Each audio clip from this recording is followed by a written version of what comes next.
Are you ready for the next lecture for our class? Today's topic, the presidency.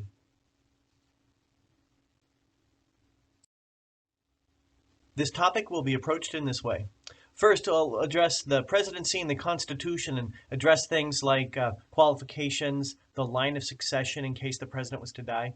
But the core will address the roles or functions that the president fulfills, beginning with the administrative function, domestic policy, foreign policy, the military role, and symbolic.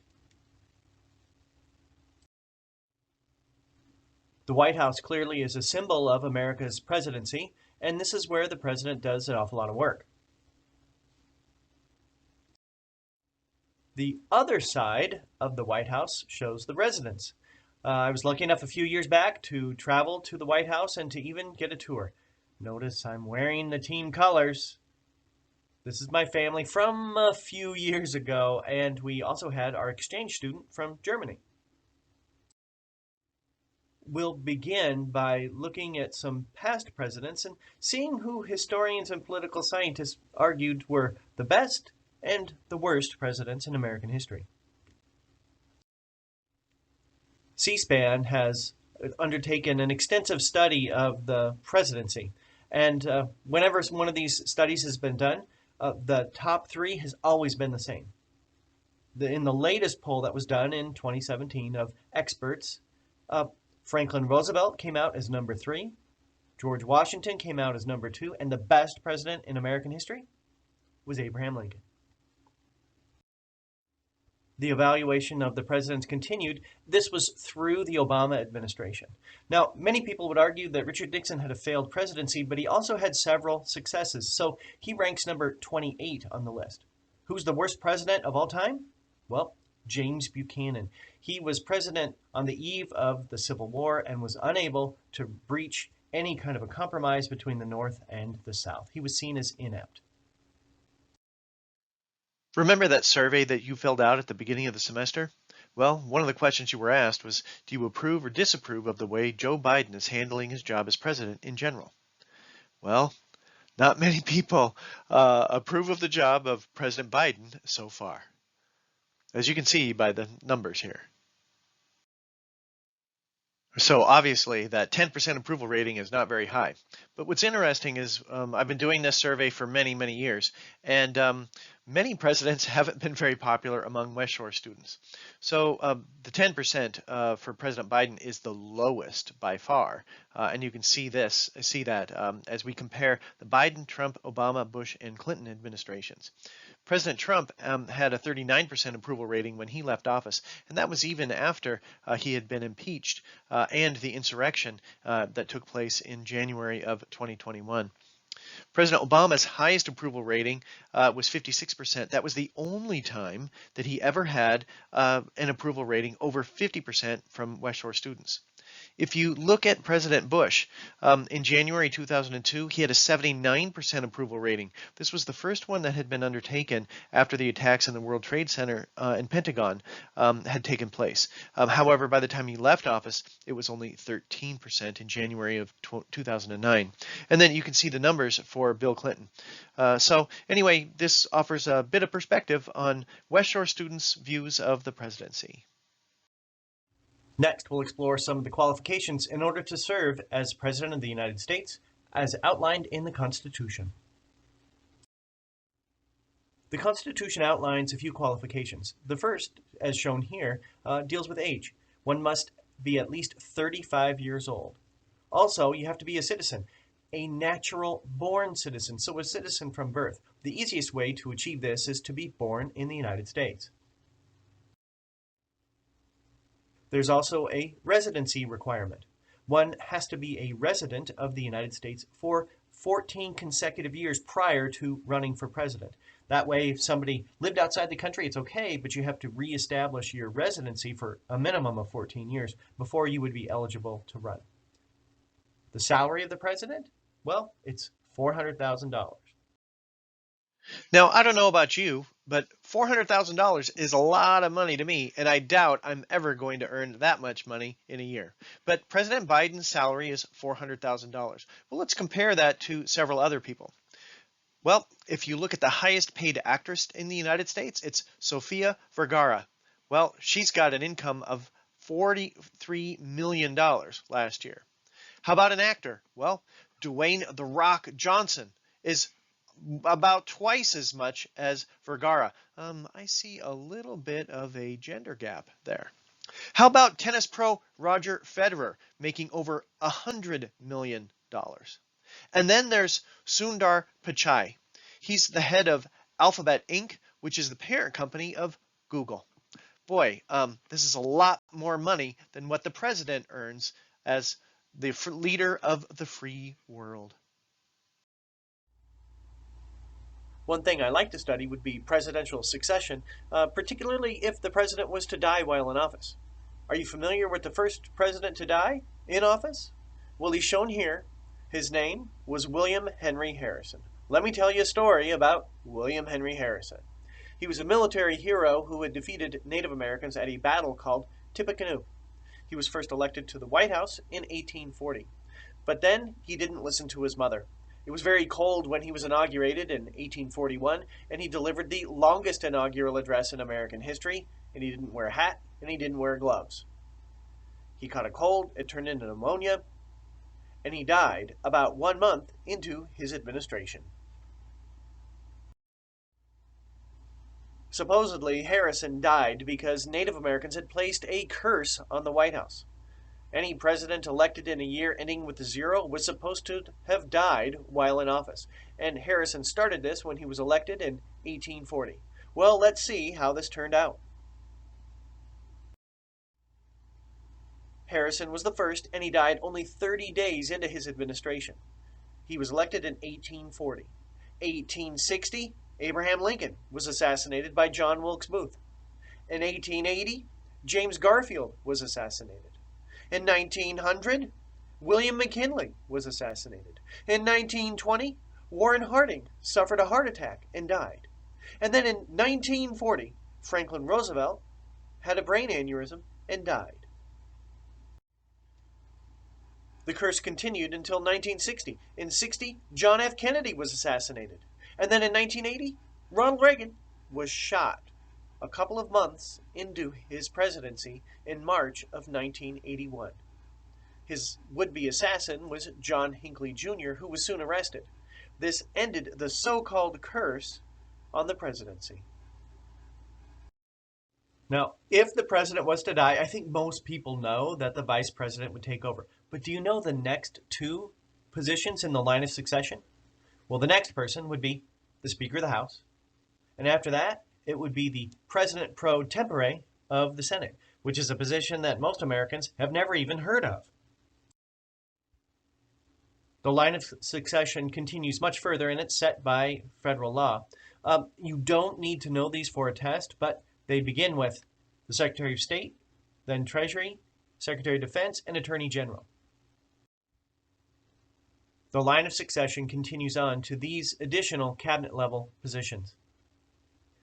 If something catastrophic was to happen, it might go all the way to the Secretary of Homeland Security.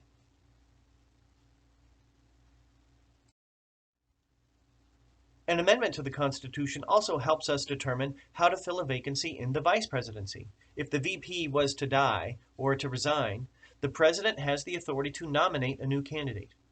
However, that candidate must be confirmed by a majority vote in both the House and the Senate. The core of the lecture is next. We'll explore the 5 major roles or functions that the president fulfills. We'll begin with the administrative function. This role or function is often overlooked by many. Under the administrative function, the president has the ability to either appoint or to nominate maybe as many as 3,000 to 4,000 people to a range of administrative positions. There are several examples. One would be ambassadors to other nations. Ambassadors serve as the eyes and the ears for the president in different countries, and they even serve as a spokesperson for the administration in those areas. The image here shows Pete Hoekstra. He's the former U.S. ambassador to the Netherlands when President Trump was in office. One interesting fact is that he was actually born in the Netherlands. As a boy, he migrated to the United States, and then he moved to the Holland area. Eventually, he was elected to the United States Congress from West Michigan, and he represented the area from Holland all the way up to Manistee. So he was born in the Netherlands and eventually became the U.S. ambassador to the Netherlands. Go figure. There are many other examples of people who work in the presidential administration. Maybe the most important group would be the so-called cabinet level officers. This is the most important set of advisors and policymakers for the president. They help the president enforce all laws. The image here shows Jennifer Granholm. She's the current Secretary of Energy for President Biden. I mentioned her because several years back, she was the two-term governor of the state of Michigan. She's now in Joe Biden's cabinet. Congress passes laws, but the executive branch enforces them. Executive orders outline the steps necessary that the administration takes when it comes to enforcing those laws. They actually have the legal force or the authority of a law, and they can require agencies to enforce the laws in very specific manners. However, they cannot violate the law, and they cannot violate the Constitution. Here we see President Trump and President Obama, each of whom have issued several executive orders during their administrations. It's nothing new to issue an executive order. Here's one. When Abraham Lincoln issued the Emancipation Proclamation, that was an executive order.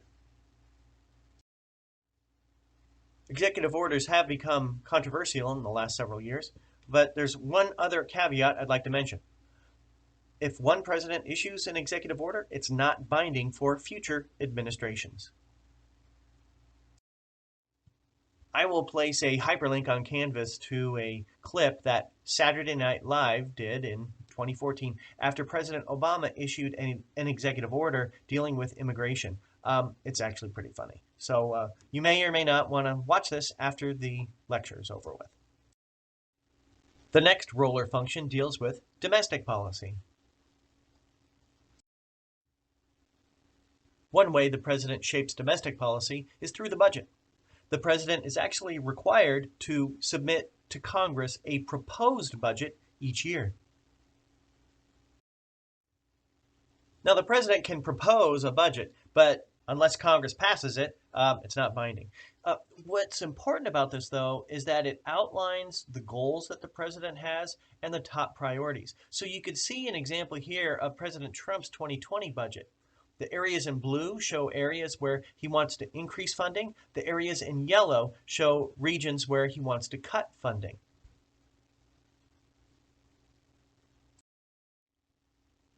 Presidents often have proposals for legislation.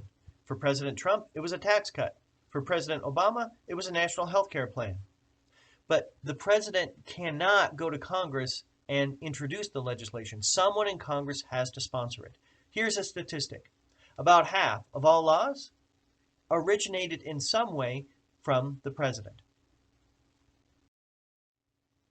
Now, this is a little bit of a review, but what I wanted to address was the president's role with lawmaking. Once Congress passes a bill, there are three things the president can do. First, sign the bill, and boom, it becomes law. If the president's opposed, he could veto the bill, but that veto could be overridden by Congress. If the president does nothing, if the president does nothing and 10 working days pass, that bill becomes a law even without the president's signature. But if Congress quits for the year or adjourns within 10 working days, it becomes a pocket veto. For those of you who are wondering, if the president issues a pocket veto, it cannot be overridden by Congress. It's one way the president can really shape lawmaking. So how have different presidents acted when it comes to vetoes, veto overrides, pocket vetoes, things like that? Here are some statistics. No worries, you're not going to be tested on this, but we see some early presidents not using it very much. Although Andrew Jackson issued 12 vetoes, more than the previous 6 presidents combined. Franklin Roosevelt set the record for the most vetoes. Holy cow. He had a huge impact on all legislation. Here you see some data from some recent administrations. Joe Biden's only been president a short time, so I don't have any statistics for him. But if you notice, if you look at the Bush, Obama, and Trump years, the veto was not used all that often.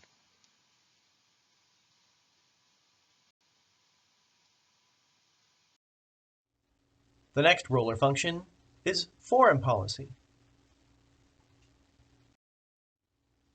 Probably the area where presidents have the most leeway or power would deal with American foreign policy. Let's start with a concept. Presidents provide the overall vision for American foreign policy. The images here help to identify some of the main goals recent presidents have had with their foreign policy.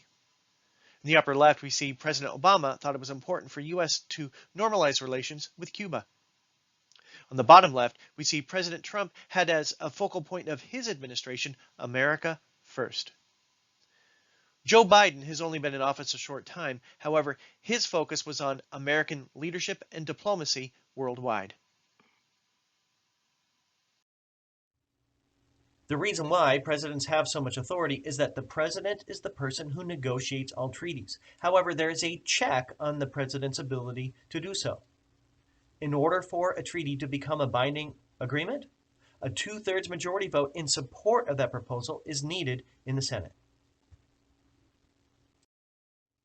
However, there's something similar to an executive order that ensures that the president would have control over foreign policy. That is an executive agreement. It's an agreement between the American president and the leader of another country. However, this does not require Senate approval. But again, there's a check on this. It's not binding for future presidential administrations. Here we see a chart that identifies the number of executive agreements as compared to treaties. Notice the arrow is pointing to the Roosevelt administration. As the United States became a world power during World War II in the 20th century, we see the number of executive agreements increasing.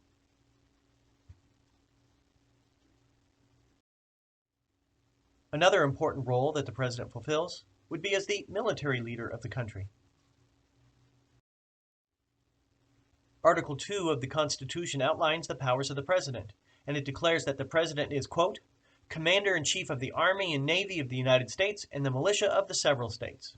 President is Commander-in-Chief of the Armed Forces. Because the president serves as Commander-in-Chief of the Armed Forces, many have argued that a president should have a military background. Can you identify these military leaders who've been president? We've got George Washington, Andrew Jackson, Dwight Eisenhower, and George H.W. Bush.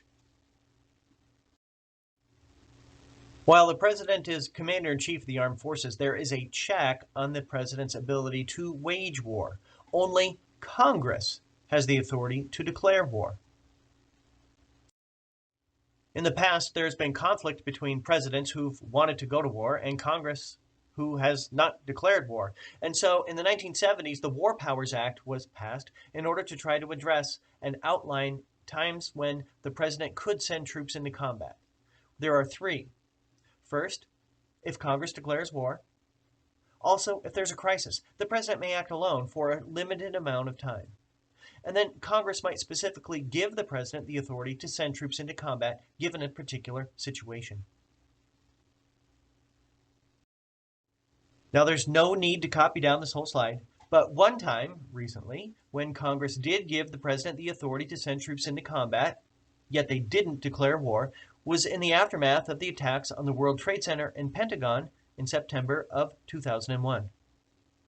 This is the joint resolution authorizing President Bush to send troops into combat. It passed overwhelmingly in the Senate and the House.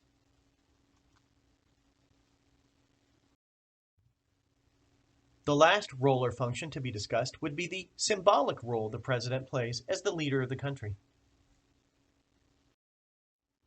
The president is our top political leader, but the president also serves as a head of state.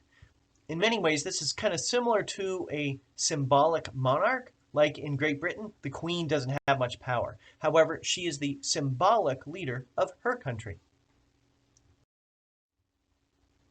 As the symbolic leader of the country, the president might host a state dinner, as you see here with President Obama. Or on the right, we see President Bush throwing out the first pitch to start the World Series. These really don't have much power associated with them, but they show that the president is the symbolic leader of our nation. President Trump has used new technologies to expand the symbolic role of the president. Here we see the president congratulating the country on the 4th of July holiday. He also is congratulating the winners of the World Series and also has a Thanksgiving Day message to the nation.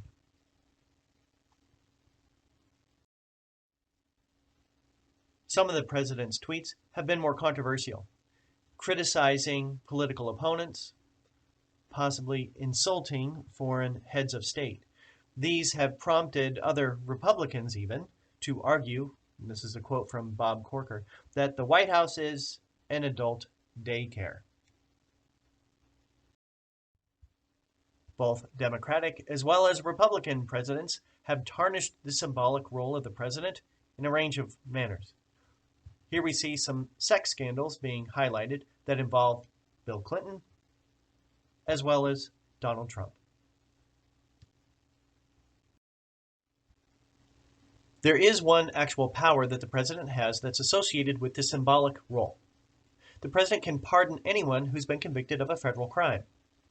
A selection from the Constitution is shown here.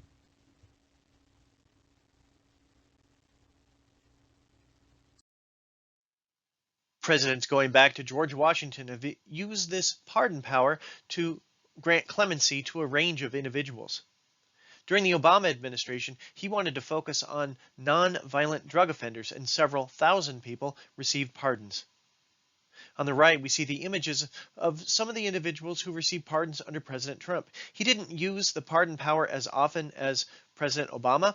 However, some were controversial, like Roger Stone and Paul Manafort, two close former advisors. We're just about done. We've got a few concluding comments next. This presentation has addressed a few areas. It involved the different evaluation or rankings of different administrations and how the Constitution has addressed the presidency. But the core has addressed the 5 major roles or functions that the president fulfills. You should be able to describe and then evaluate these 5 roles or functions, and then determine which you believe to be the most important. Well, this is all for lecture number 11, the presidency. Only one more left.